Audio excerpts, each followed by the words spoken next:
علیہ السلام اللہ تعالیٰ کے سب سے عظیم فرشتوں میں سے ایک ہیں، جن کا اہم کام اللہ کا پیغام انبیاء کرام علیہم السلام تک پہنچانا ہے۔ قرآن و حدیث کے مطابق حضرت جبرائیل علیہ السلام مختلف مواقع پر زمین پر نازل ہوئے۔ اپنے 4 بار جلدی یعنی فوری طور پر زمین پر آنے کا عمل خاص مواقع پر کیا جو درج ذیل ہو سکتے ہیں۔ 1 حضرت مریم علیہ السلام کے پاس آمد۔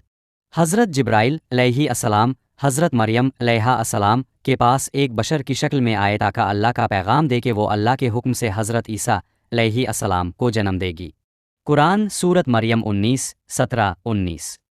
پھر ہم نے اس کی طرف اپنا فرشتہ بھیجا جو اس کے سامنے ایک مکمل انسان کی صورت میں ظاہر ہوا۔ 2 حضرت محمد پر پہلی وحی کے وقت۔ جب غار حرا میں پہلی وحی نازل ہوئی تو حضرت جبرائیل علیہ السلام بہت جلدی نازل ہوئے تاکہ اللہ کا پہلا پیغام اقرا پڑھ دے سکے۔ 3 میمندکاف بدر کے موقع پر۔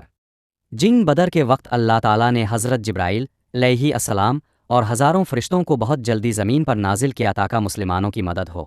قرآن سورت انفال 8:9۔